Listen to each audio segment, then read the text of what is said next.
एक अच्छी स्टोरी लिखने के लिए बस अच्छा हीरो या प्रोटैगनिस्ट ही नहीं होता, हमें चाहिए एक अच्छा villain. Hello creators, welcome to the inner creator and today let's write a great villain. Tip power. पहली टिप ये है कि तुम्हारा विलन हीरो से ज़्यादा पावरफुल होना चाहिए। एंड यहाँ पावर का मतलब सिर्फ मनी या फिजिकल पावर नहीं है, मेंटल एबिलिटी भी इसमें इंक्लूडेड है। एंड एक और चीज़, तुम्हारा विलन बहुत ज़्यादा डोमिनेटिंग भी हो सकता है। इसका एक बहुत अच्छा एग्जाम्पल है बैटमैन द डार्क नाइट का विलन द ग्रेट जोकर, जिसने कई बार ये कहा है कि ना तो उसके पास रिसोर्सेज है ना कोई physical strength, but still he is most dominating just because of his mental ability. कि बैटमैन जैसे इतने पावरफुल विलन को भी कई पॉइंट्स उससे हारना पड़ा। तुम्हारे विलन को तुम पावरफुल कैसे बनाओगे ये डिपेंड करता है उसकी पर्सनैलिटी के ऊपर। तुम्हारे विलन को तुम पावरफुल कैसे बनाओगे ये उसकी पर्सनैलिटी के ऊपर डिपेंड करता है। तुम उसे फिजिकली पावरफुल कर सकते हो, मेंटली कर सकते हो, फाइनेंशियली कर सकते हो, तुम जैसा चाहे उसे वैसे प्रेजेंट कर सकते हो। It's up to you and your story.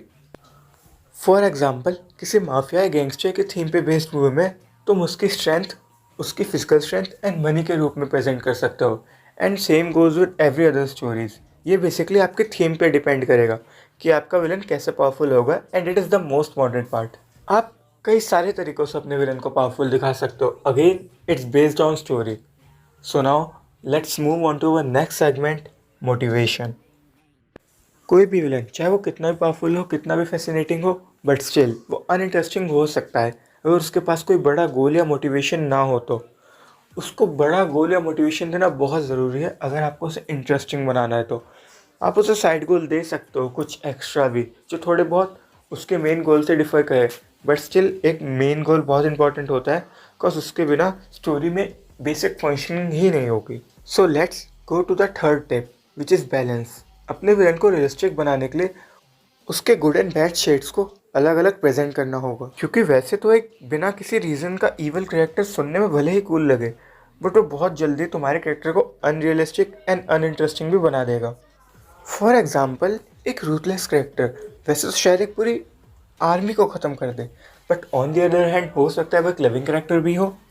Basically तुम्हारे विलन को हमेशा ईवल एक्शन करते हुए दिखाने की ज़रूरत नहीं है। हो सकता है वो सबसे छुपा के कुछ अच्छे काम भी कर रहा हो, but the question is how will it work. Simply this will help in engaging audience during the climax. ये चीज़ें टाइम टू टाइम रिवील करने से हमारी ऑडियंस विलन के प्रति अट्रैक्ट होगी। So now let's move on to a next segment, history. अब history का मतलब होता है तुम्हारे विलन की बैक स्टोरी, उसका पास्ट। एक रियलिस्टिक पास्ट हमारे इवल कैरेक्टर को भी बहुत ज़्यादा इमोशनली ऑडियंस से अटैच कर सकता है, जिसका तुम एग्जांपल्स कई सारे एनिमे में देख सकते हो जहाँ इवल कैरेक्टर्स का भी अपना खुद का एक फ़ैन बेस होता है।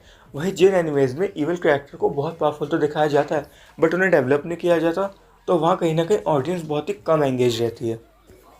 ये है हमारी तरफ से फाइनल टिप, जो कि है विलन को उसके गोल को अचीव करने से रोकना। चाहे वो किसी टाइप की लिमिटेशन हो, चाहे उसकी कोई वीकनेस हो, चाहे उसे लगे कि वो जीत गया बट बाद में उसको हराना। This is the final part of the story and यही हमारा क्लाइमैक्स होता है जो कि ऑडियंस सबसे ज़्यादा एंजॉय करती है। And if climax is ruin, the whole movie is ruin. तो आज के लिए इतना ही। मिलते हैं फिर कभी किसी नए टॉपिक के साथ किसी नए वीडियो में। तब तक के लिए keep creating till you can.